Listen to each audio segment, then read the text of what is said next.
피의자 윤석열 씨가 헌재에서 구질구질한 변명을 했습니다. 이준우 곽종근 사령관에게 국회의원을 끌어내라는 지시를 한 적이 없다. 자기는 한 게 아무것도 없다는 겁니다. 몇 가지 팩트 체크를 하겠습니다. 거짓말을 하는 사람이 누군지 밝혀야 됩니다. 대통령이냐 아니면 참모냐 부하냐 분명히 밝혀야 될 것 같습니다.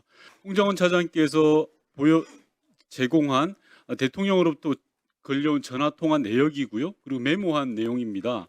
이번 기회에 싹 잡아들여라. 국정원에도 대공수사권 주겠다. 방첩사 도와서 지원해라. 자금이면 자금, 인력이면 인력. 무조건 도와라. 이런 지시 전화로 받은 적이 있습니까? 예, 받은 적 있습니다. 좋습니다. 들어가 주시고요. 추가로 또 질의하겠습니다. 1 차장님은 12월 3일 날 비상계엄이 있는 날 한 20시경에 전화를 대통령이 전화가 올 테니까 전화 대기하라는 거 누구로부터 받았습니까?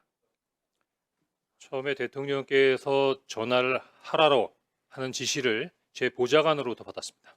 아, 전화를 대통령한테 하라고? 예, 그런 그럼 지시가 있었다. 아, 대통령께서 전화를 하라고 하신다라는 지시를 전달받았습니다. 그러면은 몇 시쯤 그걸 받았죠? 예, 한 8시 좀 넘어서인데 제가 저녁 8시 22분에 대통령께 전화를 드렸습니다. 아, 먼저 전화를 드렸어요? 예. 8시 그 22분에? 지시를 받고 네. 제가 전화를 먼저 드렸습니다. 그럼 그 대통령이 뭐라고 얘기를 했습니까? 무슨 보고를 했죠? 요지는 한두 시간 후에 중요하게 전달할 사항이 있으니 통신 축선에 대기하라는 지시였습니다. 아, 통신 숙선에 대기해라. 그렇습니다. 내용은 얘기 안 하고요. 예, 그 내용은 아마 그 중요한 얘기가 있는데 한두 시간 이후에 얘기하겠다라는 말씀으로 이해했습니다. 아, 그리고 나서 그러면은 뭘로 유추했습니까? 사실 그때는 특별하게 유추할 수 있는 근거가 없었습니다. 그래서 그 다음에 다시 대통령한테 전화가 온 시간이 언제입니까?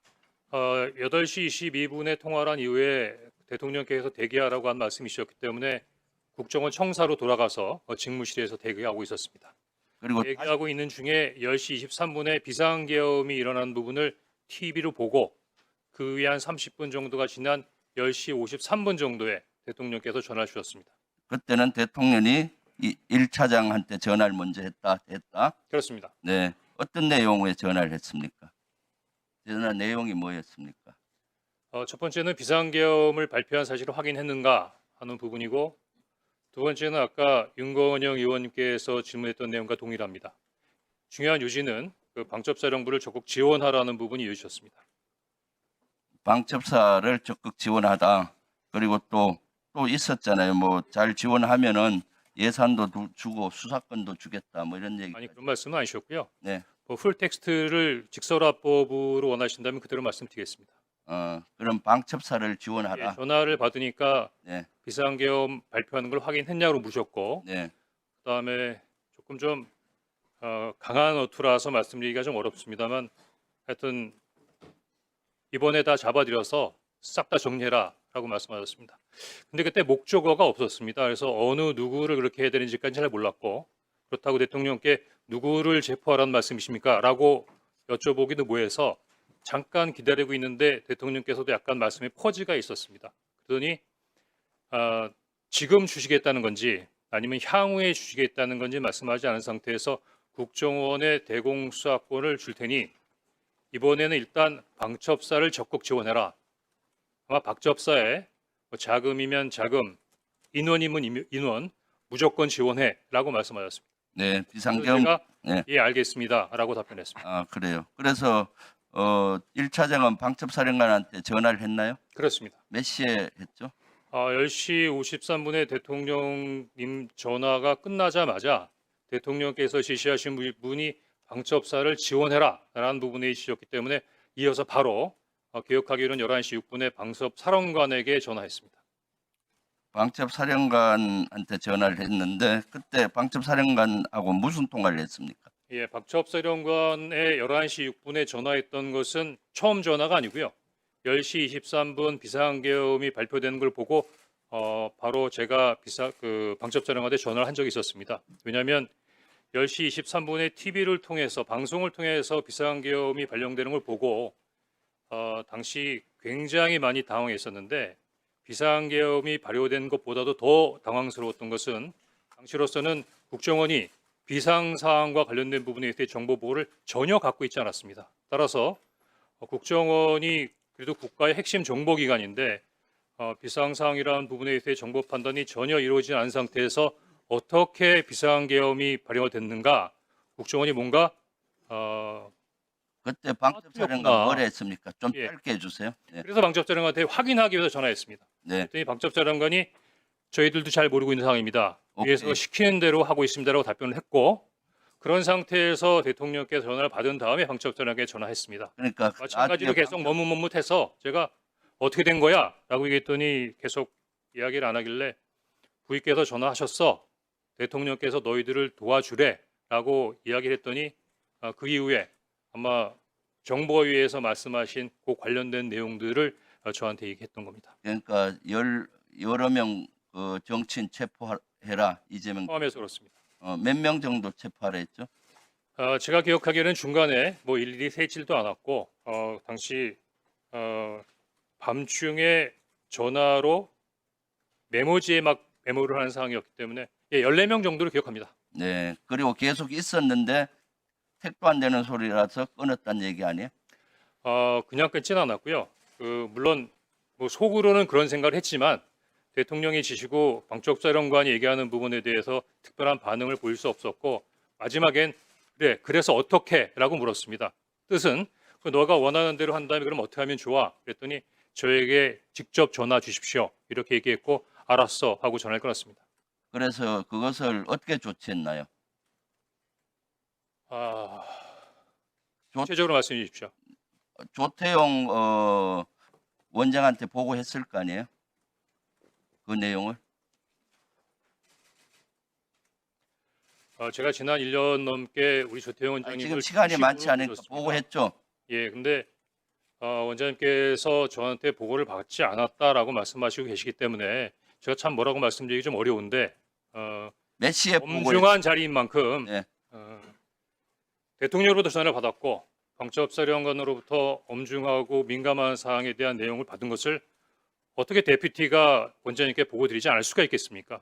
또 지휘 개선으로도 잠깐만요. 시간이 없으니까 내가 질문하고 나머지 답변하세요. 그래서 조태용이 보고받고 그다음에 차장은 뭘 했고 국정원은 그다음 뭘 했고 그다음 조태용 원장이 그 사직서내라고 통보했잖아요. 그까지 좀 얘기. 원장님 송구합니다만 그냥 당시 제가 기억나는 대로 말씀드리겠습니다. 아마 국정원장께서는 하루에도 뭐 책 한두 권 정도의 정보 보고를 받으시고 워낙 많은 보고서를 받으시고 또 더구나 총리님께서도 말씀하셨지만 충격적인 사항이라 아마 당시 상황이 많이 헷갈릴 수 있으십니다. 더구나 제가 얘기한 부분이 굉장히 단편적이고 조태용 원장님께서 12월 6일 날 그 기자회견 하셨던 것처럼 제가 대통령께서 정치인을 체포하라고 지시하셨습니다라고는 보고하지 않았습니다. 다만 그 정황상 관련된 보고를 드렸는데 10시 53분에 대통령으로부터 전화를 받고 11시 6분에 방첩사령관으로부터 어떤 내용인 줄 알게 됐습니다. 제가 방첩사령관에게 전화를 할 때는 우리 국정원이 놓쳤지만 아마 대통령께서 이렇게 싹 다 잡아드리라고까지 말씀하시는 거 보니까 국내에 장기 암약하던 간첩단 사건을 적발했나 보다. 그래서 아마 이렇게까지 긴급하게 진행돼야 된다고 생각하고 국정원에까지 지원을 요청한다고 추정했었습니다. 그런데 여인영 간첩사령관으로부터 체포 대상자 명단을 받아보는 순간에 이게 뭐가 잘못됐구나라고 전반적인 상황이 흐트러져서 이해하기 어려웠습니다. 더구나 11시 6분에 방첩사령관하고 통화한 다음에 11시 30분에는 그 원장님께서 지시하셔서 원장님 직무실에서 긴급 정무직 회의가 열립니다.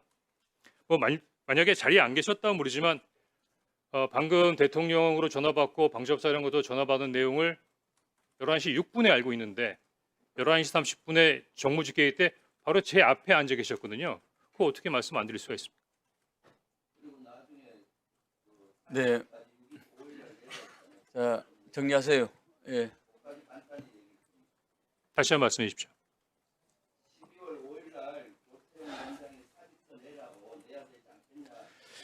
근데 그 부분도 지금 그 국정원장님께서는 그 홍장원 차장이 정치적 중립 위반 의무를 위반했기 때문에 경질했다고 말씀하시는데 12월 5일 날 저한테 말씀하신 내용하고는 전혀 다릅니다. 네, 추가로 하십시오. 네. 네. 국정원장님께 조금 여쭤보겠습니다. 먼저, 좀 전에 말씀하신 내용 중에 홍장원 전 1차장에 대해서 사직서를 받았다 하셨는데 사직서를 받으신 구체적인 이유는 무엇입니까? 네, 그 비상계엄이 있었던 12월 3일 그 다음 날인 12월 4일 오후에 저한테 찾아와서 우리 홍 차장이 야당 대표하고 전화 한번 하시면 어떻겠냐는 얘기를 했는데 저는 그 상황에서 그 조언은 굉장히 부적절하고 정치 개입이 성이라고 생각을 했기 때문에 엄중한 시기에 같이 가기가 어렵겠다고 판단을 했습니다. 그래서 건의를 드렸습니다.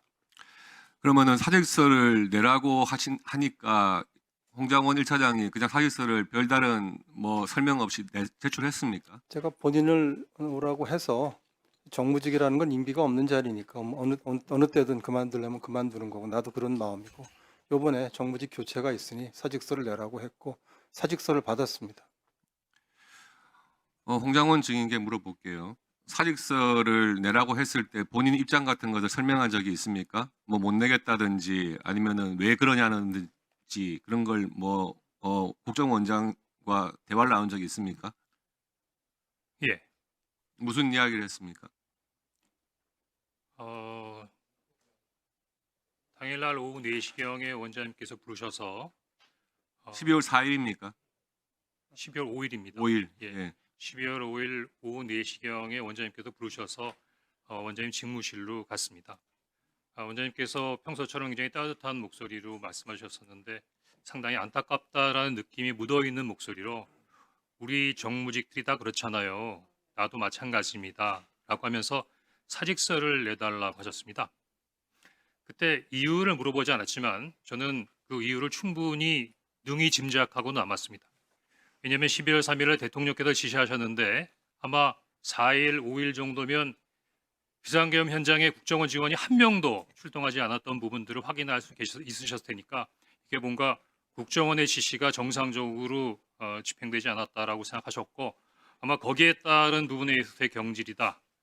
지시에 대한 불이행에 대한 경질이다라고 저는 판단했기 때문에 두말 없이 예라고 했고 원장님께서도 사직서를 내주셨으면 좋겠습니다라고 말씀하셔서 예라고 말씀드렸고 그러면 인사기획관을 방으로 보내겠습니다라고 하셨습니다.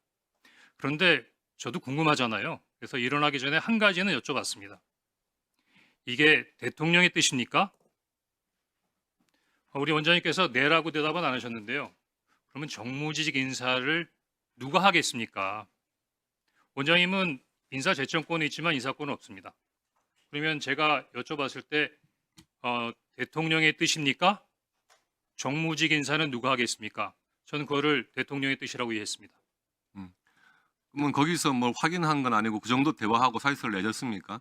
그야 뭐 팩트로 다 알 수 있는 거 아니겠습니까? 뭘 추가로도 확인하겠습니까? 알겠습니다. 계엄 당일에 그 여당 대표였던 한동훈 대표하고 통화한 사실이 있습니까?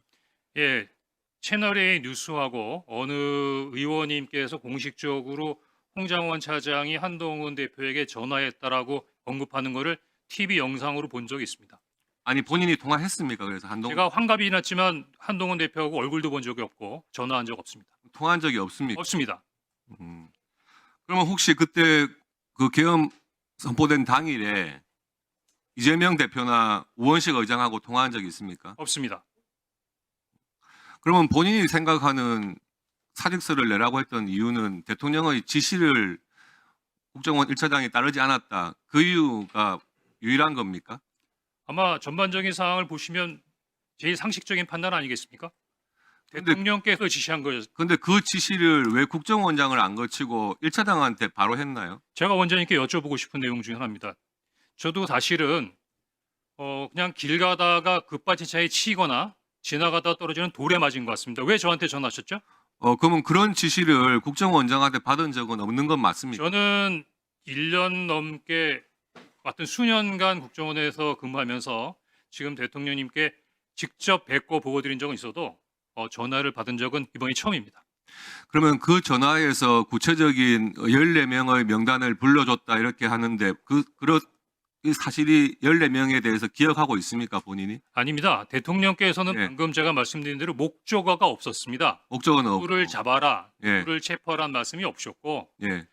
이런 말씀을 자꾸 공개적으로 드리긴 뭐하지만 하여튼 이번 아니, 계속 답변하십시오. 다 잡아들여라, 이번에 쌌다 정리해라.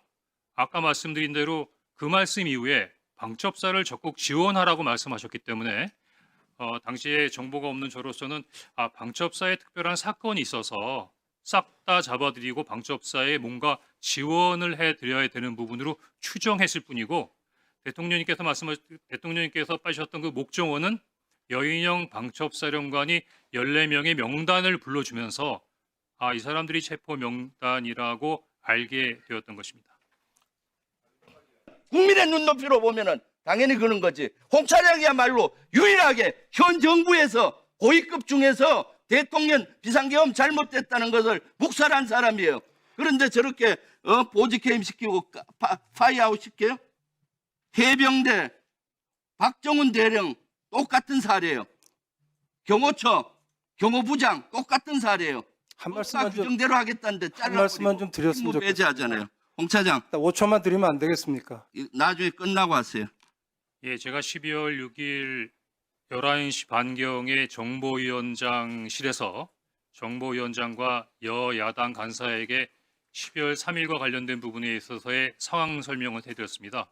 그러면서 이거는 제가 추정이자 판단이지 어떤 정보 보고에 근거한 부분은 아니지만 정보 관료로서의 오랜 경험상 지금 최근에 있는 사항을 판단해 보니까 2차 계엄까지는 안 나더라도 최소한 2차 군사 개입의 가능성이 대단히 크다라고 정보위원장께 보고드린 건 사실입니다.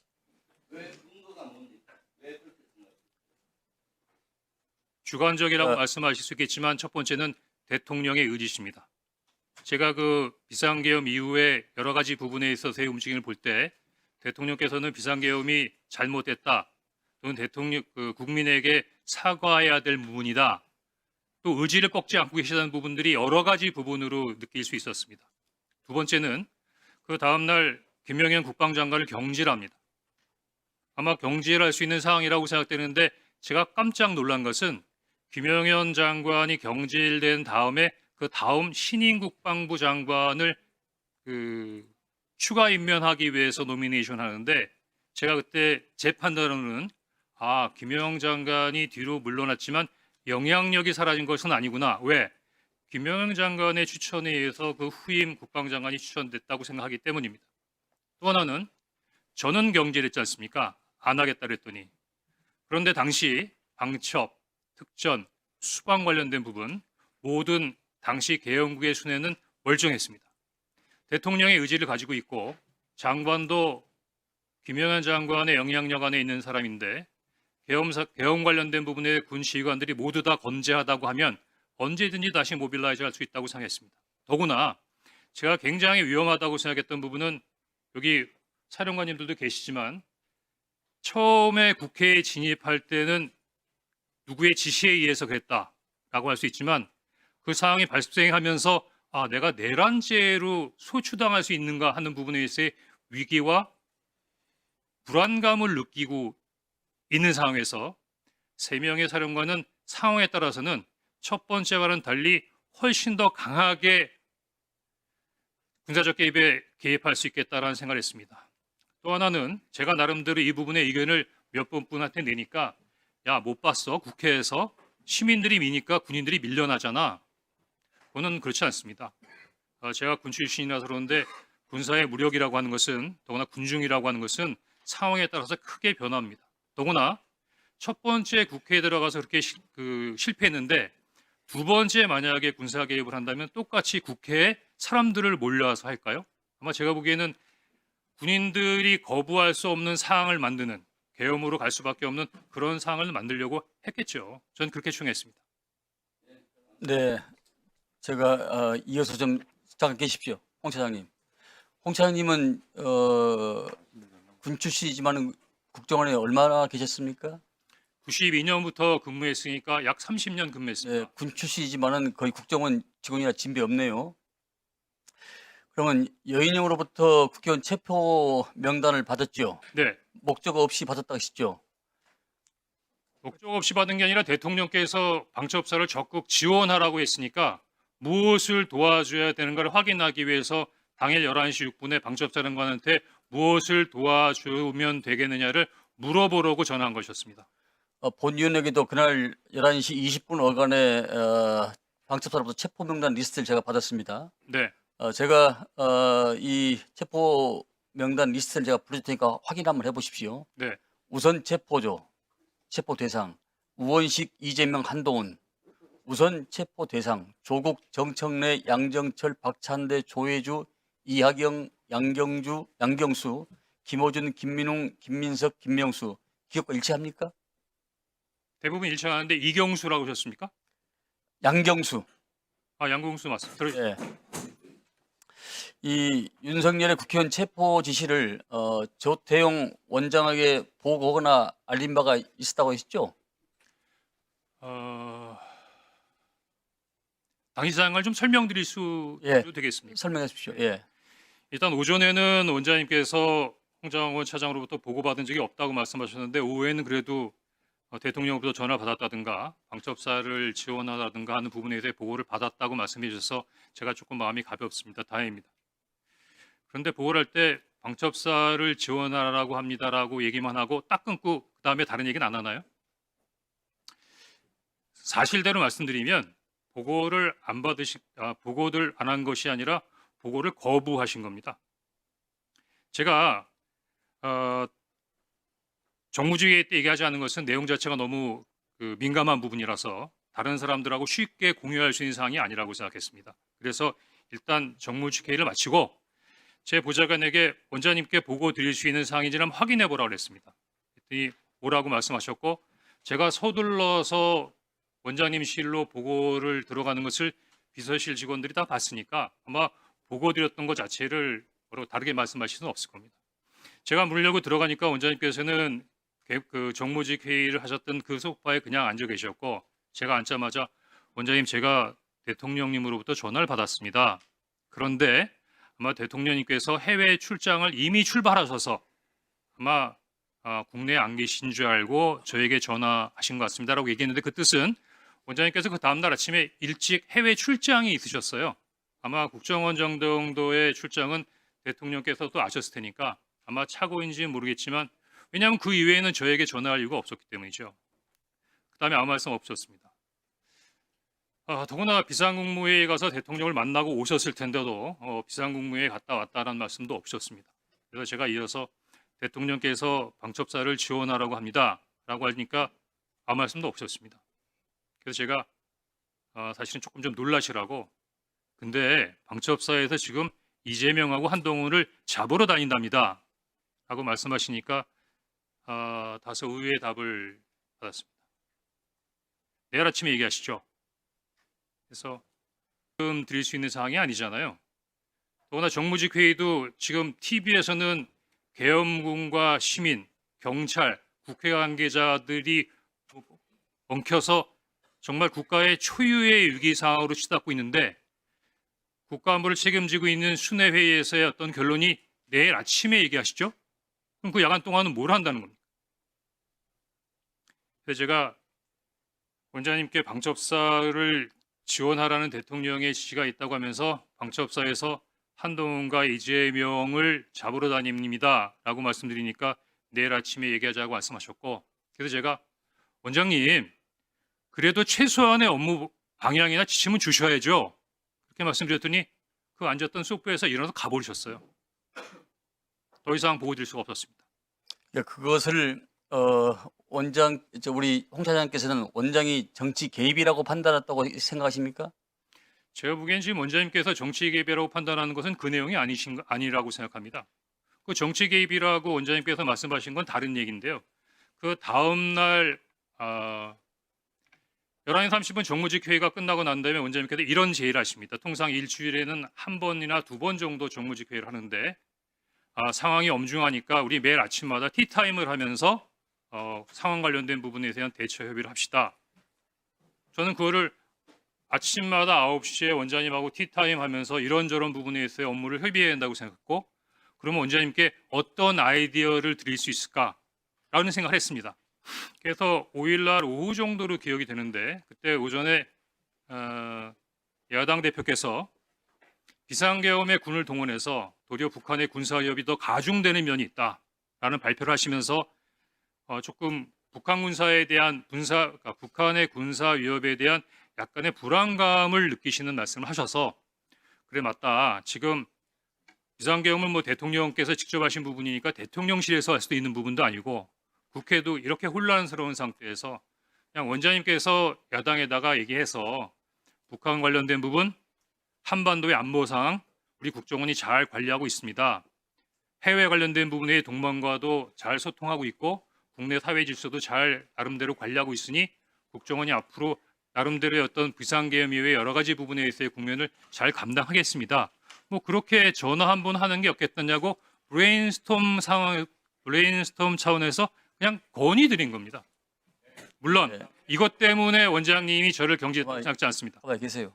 왜냐하면 지금은 다들 알고 계시지만 12월 6일만 하더라도 이런 사항에 대해서는 알고 계신 분이 많지 않았기 때문에 아마 원장님께서도 12월 6일날 당일날 12월 3일날 홍장원이가 대통령 말 안 들어서 경질한다는 말씀을 하실 수 없으셨을 겁니다. 다만 거기에 대한 이유로 그 이야기를 하신 것 같고, 다만 제 입장에서는 대단히 억울하고 문제시되는 게 대부분 잘 자세히 보시지 않으면 잘 모르시겠지만 국정원법 11조에 보면 국정원 직원이 정치 중립을 위반하면 7년의 징역에 처할 수 있도록 되어 있습니다. 그러면 원장님께서 평소와 다르게 11월 6일 12시에 국정원장께서 이례적으로 자청하셔서 기자회견을 한 상태에서 홍장원 차장을 정치 중립 의무의 위반으로 인사경질했다고 하는 부분은 죽으라는 거예요. 사법적으로 매장하겠다는 겁니다. 근데 그게 말씀으로 끝나지 않았습니다. 그 다음날 네이버를 쳐보면 금방 알 수 있는 시민단체에서 저를 고발했고 12월 8일 그날이 대통령의 탄핵이 기각된 그 다음날 저는 검찰로부터 시민단체가 고발한 정치중립 의무 위반 혐의로 피의자로 검찰에 출두하라는 통보를 받습니다. 그러면은 그 정도면 국회에 공익제보 보호를 요청해야 되는 상황 아닙니까? 네, 맞습니다. 자, 그러면은 우리 홍 차장께서는 경질당한 것이 정치적 보복으로 느끼셨겠네요.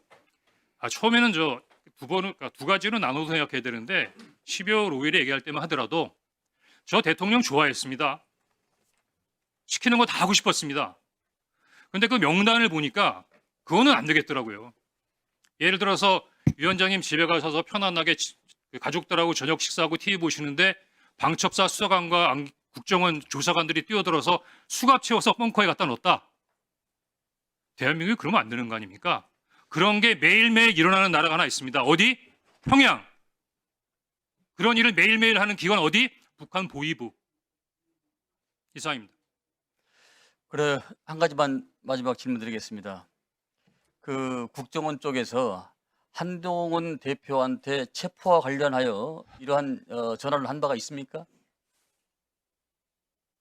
그러니까 저를 물어보시는 겁니까? 국정원을 얘기하시는 겁니까? 그러니까 차장님을 비롯한 국정원 내에서 일단 저는 방금 그 여당 의원님이 말씀하신 것처럼 한동훈이라는 분을 TV 이외에서는 뵌 적이 없고요. 전화 통화한 적 없습니다. 다만 국정원 내에서 어떤 일이 있었던 거에 대한 관련된 사항에 대해서는 특별한 정보 없습니다. 네, 알겠습니다. 좋습니다. 위원장님 자, 혹시 자, 홍 차장님 육사 41기가 맞습니까? 43기입니다. 43기입니까? 예. 그러면은 사관학교를 졸업하시고 사관학교를 졸업하고 5년 반 동안 장교로 근무하다가 당시 예. 안전기획부로 이전했습니다. 군 생활을 오래 한다고 모든 것을 다 아는 건 아닙니다.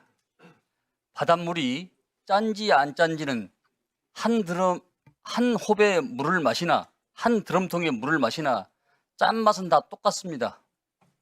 군대 생활을 짧게 하셨어도 또 사관학교에서 정식적으로 교육을 받으셨기 때문에 저는 그 누구보다도 군에 대한 애착과 또 군 출신한 것에 대해서는 부인할 수 없다고 생각합니다. 이어서 우리 원장님께서 말씀하신 거에 대해서 추가로 하실 말씀 있으십니까? 존경하는 한 의원님께서 상관에게 말 같지 않은 얘기를 해서 그만해라고 할 수 있다라고 말씀하셨습니다. 근데 그 말 같지 않은 얘기가 대통령 지시사항이었습니다. 네. 또 하나는 예, 괜찮습니다. 뭐 제가 보고를 안 했을 수도 있죠. 또 기억 못 하실 수도 있고요. 다만 제가 이렇게 말씀드리는 거는 당시 상황에서 국정원 장과 차장이 어떠한 부분에 있어 행동을 했고 그것이 어떠한 부분에 있어 국면 수습에 해당되는 부분인가를 설명드리기 위해 했던 부분인 건데 제가 보기에는 그 작구 하나를 가지고 옳고 그르고를 따지는 부분이 이게 적절한가 하는 생각이 듭니다. 자, 차장님. 네. 저는 차장님하고 지금 원장님하고 사이에 어떤 뉘앙스나 이런 거 여쭤보는 게 아닙니다. 네. 제가 말씀드리고자 하는 거는 제가 지금 깜짝 놀랐어요. 그래도 대국정원에 차장을 역임하신 분이 어떻게 개인의 추정이나 판단에 의해서 제2계엄이 있을 수 있다고 그렇게 이 자리에서 말씀을 하실 수가 있습니까? 개인의 추정이자 판단이지 않습니까? 자, 그러면은, 차장님 보세요. 제가 좀 이따가 여기 사령관들한테 하나하나 물어보겠습니다. 진짜 그 내란이, 웃어요, 지금? 제 표정이 잘 안 보입니다. 아니, 지금 웃으셨냐고요? 아닙니다. 의원님 말씀하신 거에 주목하고 있습니다. 자, 아까 2차 계엄 가능성을 얘기를 할 때, 여기 있는 사령관들이 내란의 혐의를 받을 수 있어서 좀 더 적극적으로 나설 수 있다 이렇게 말씀하셨잖아요. 정의원 의원님, 좀 배경을 말씀드리면 아니, 그 조금 이따 질문을- 시간 드릴 테니까. 질문을 받았습니다. 예. 지금 이 자리에서 제가 얘기하는 것이 아니라 12월 6일 정보위원회에서 그렇게 얘기를 했냐라고 말씀하셔서 그 자리는 다소 이렇게 공개적인 자료가 아니라 정보위원장과 양당 간사가 있는 자리니까 제 의견을 얘기한 것입니다. 공개적으로 얘기한 것이 아니고, 예, 제 추정으로 얘기했습니다. 맞습니다. 하지만 공개적으로 얘기했거나 이 부분에 대해서 그렇게 네. 예. 마무리해 주세요. 네. 1분 드리세요. 사람들은 추정이나 판단에 의해서 말씀하실 수 있지만은 그래도 국정원의 차장은 저는 그렇게 개인적인 판단이나 추정에 의해서 말씀하시면 안 된다고 생각합니다. 특히 그래도 국가안보를 위해서 희생한 우리 여기 사령관님들 30여 년 이상 우리 차장님 30여 년 이상 하셨다며요. 국정원에서. 여기도 다 군생활 30여 년 이상 하신 분들이에요. 자, 잠시만요. 들어가시고. 아까 존경하는 김성훈 간사께서 홍장훈 차장에 대해 이거 당신 추정 아니냐 자꾸 이렇게 이야기하시는데요. 저도 국정원에서 차관급으로만 4년 가까이 일했습니다. 국정원의 훌륭한 정보관의 평가의 기준은 뭐냐? 수집, 분석, 평가, 판단, 건의 이 5가지 단계를 누가 잘하느냐 하는 거예요. 수집, 분석, 평가, 판단, 건의예요. 그래서 이 사람은 인적 요소를 봐서 윤석열이라는 인적 요소를 보건대 제2의 경험을 할 것 같다라고 판단하는 것은 매우 훈련되고 숙련된 정보관의 고급 판단입니다. 이것에 대해서 나하고 생각이 다르다? 그렇지 않습니다. 제가 계엄령 한다고 했을 때 존경하는 우리 신원식 장관께서 뭐라고 그랬어요? 괴담이다. 사실은 제 미쳤다 수준의 발언을 저한테 하셨었어요.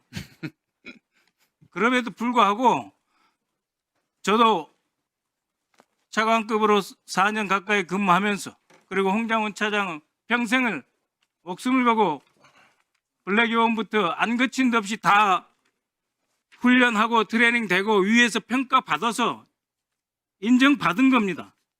그래서 수집, 분석, 평가, 판단이라고 하는 이 과정을 거쳐서 자신의 의견을 말하는 것이지 그냥 나는 그렇게 생각하는데 근거 없나 그렇지 않습니다. 그러니까 평생을 국정원에서 계신 분에 대해서 그렇게 말하면 안 된다고 생각을 합니다. 지금 국정원장님 말씀 들으셨다시피 12월 3일 비상계엄이 있었고 12월 4일이면 바로 다음 날이잖아요. 예. 그 이재명 대표와 통화해 보는 게 좋겠다라고 국정원장한테 보고 내지 건의한 적 있습니까? 예, 조금 전에 말씀드린 대로 그렇게 말씀드린 적 있습니다. 그러니까 어떤 이유죠? 사유를 한번 자세히 예, 설명해 주세요. 얼마 전 어떤 의원님께서 말씀해서 설명드렸습니다만 다시 한번 말씀드리겠습니다. 11월 3일 11시 30분에 정무직 회의가 끝나고 원장님께서 간단히만 아까 하셨으니까 예, 네. 간단히만. 원장님께서 아이디어를 구하셨고 원장님께서 나름대로 국정원이 할 수 있는 부분에 대해서의 아이디어 차원으로 말씀드렸습니다.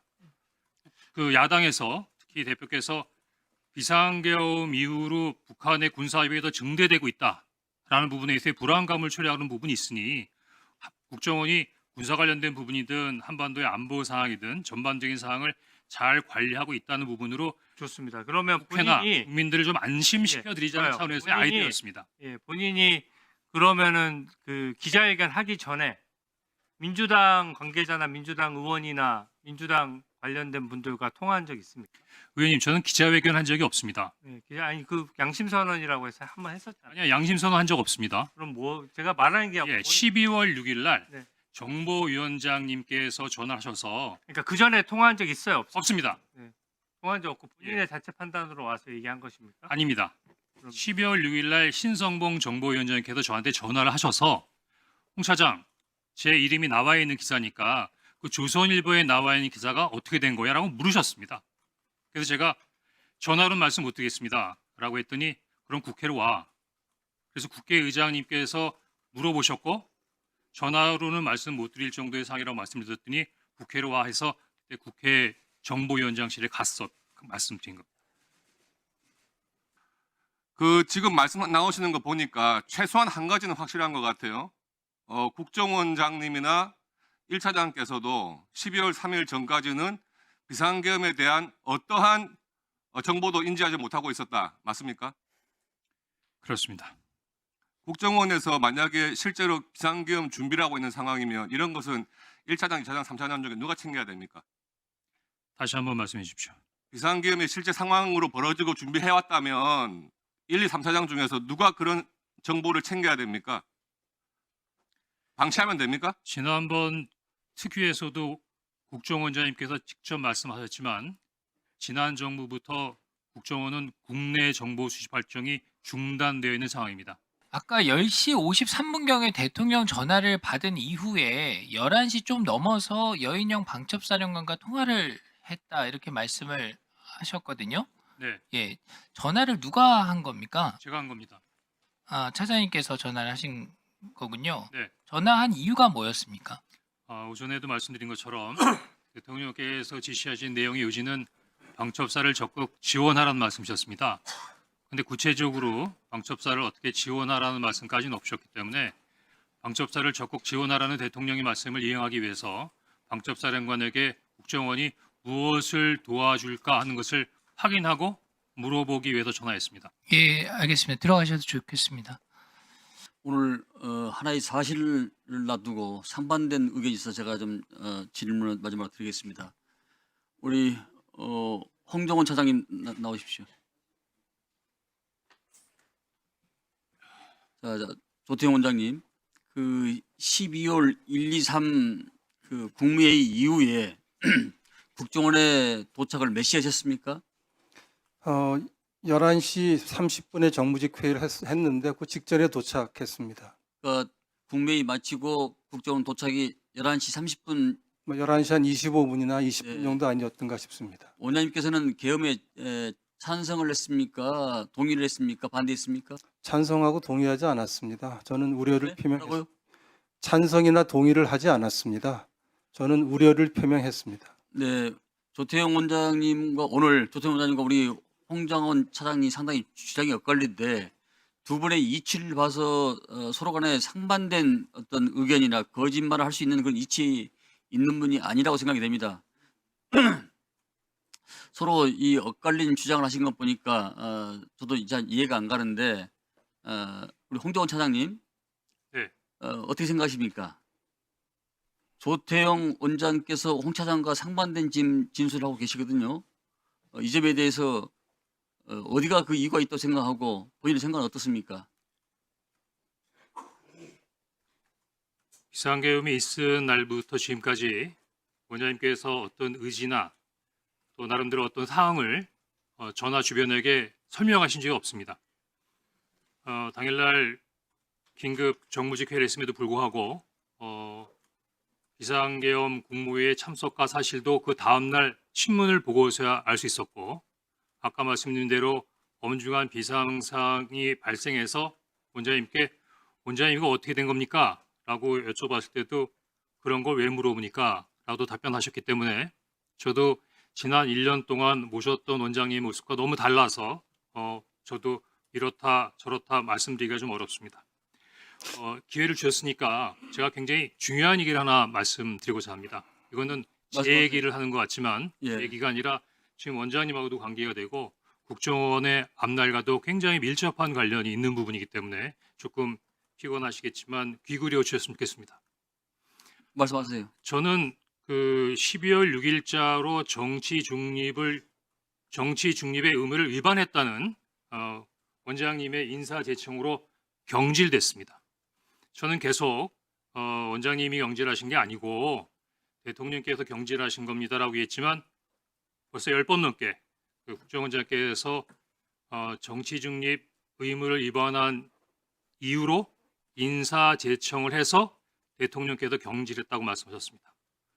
그러면 대통령께서 저를 경질한 거하고 완전히 달라집니다. 뭐가 달라지냐면 제가 오후에도 말씀드렸지 않습니까? 정치 중립 위반이 관련된 부분은 국정원법에 7년의 징역에 처해 있는 중형입니다. 따라서 이러한 부분에 있어 굉장히 중요한 범죄를 남용해서 적용할 수 없기 때문에 정확하게 말씀드리면 국정원법 제11조 정치관여 금지 제2항에 이렇게 명시되어 있습니다. 정치활동 관여 행위는 각 호에 해당되는 행위를 말한다라고 분명히 명시적으로 적시되어 있는 것입니다. 예를 들어서 그냥 정치 위반이다. 그럼 7년형입니다. 이런 부분에 있어서의 남용을 방지하기 위해서 규정과 법에 국정원 직원의 정치 중립 관련된 분의 내용을 각 호에 정확하게 명시해 놨습니다. 따라서 국정원장님께서 야당 대표에게 전화하라고 하는 것을 정치적 중립 위반 의무로 판단했다. 이거는 국정원법에도 없고 국정원 직원법에도 없고 규정에도 없는 겁니다. 임의적으로 자의적으로 판단하신 겁니다. 그러면 어떻게 되냐면요. 인사제청권자인 국정원장께서 국정원 법과 규정에 근거하지 않은 상태에서 자의적으로 판단하고 인사권자인 대통령에게 건의해서 저를 경질한 겁니다. 그럼 제가 보기에는 국정원장님이 저에 대해서 인사권자에게 허위 보고를 한 것이고 무고입니다. 인사제청권의 남용입니다. 따라서 12월 6일 날 있었던 저에 대한 경질은 원천 무효이고 불법입니다. 위원장님, 저도 좀 하지만 말씀할 수 있게 기회를 좀 꼭 하지만 주십시오. 잠깐. 이 부분에 대해서 국정원자를 고발하거나 행정소송을 하거나 하지는 않겠습니다. 다만 원장님, 그래도 국정원의 넘버원, 넘버2가 제가 나름대로 특별한 부분에 있어서의 다른 것도 아니고 원장님이 매일 아침마다 티타임에 의견을 달라고 말씀하셔서 우리 아이디어 차원에서 말씀드린 거 가지고 어느 날 갑자기 그거를 저한테 정치 관여 금지 위반이라고 해서 이렇게 어려운 상황에 멋진다면 저는 괜찮습니다. 이 다음번에 어느 부도장이 국회 뭐 얘기하는데 국회? 너 정치 중립 위반한 거 아니야? 라고 자의적으로 판단하고 근거와 법에 규정하지 않은 상태에서 판단해서 저와 똑같은 상황이 된다고 하면 앞으로 국정원이 창의적이고 자율적인 부분에 있어의 사고와 대화를 나누면서 소통할 수 있는 문화로 발전해 나갈 수 있겠습니까? 저는 원장님께서 아까 조선일보 너 왜 오보라고 그랬냐? 충분히 설명드릴 수 있습니다. 왜 너 혼자만 알고 있었다 그랬는데 나한테 보고했다 그러냐? 충분히 말씀드릴 수 있습니다. 하지만 그런 얘기 하지 않겠습니다. 그리고 원장님, 알겠습니다. 저 이거 그냥 말씀드리고 말겠습니다. 다만 원장님 국정원을 사랑하시잖아요. 우리 국정원을 위해서 넘버2를 이런 식으로 경질하는 부분은 앞으로 옳지 못하다고 생각하고 우리 원의 발전을 위해서 우리 원장님 돌아가시는 길에 좀 충분히 고민해 보셨으면 좋겠다는 생각이 듭니다. 더구나 제가 국회 정보위에서 이런 얘기를 해서 위원장님 또 이렇게 발언 됐습니다. 시간 제한도 안 하십니까? 저한테도 같이 주시겠습니까? 자,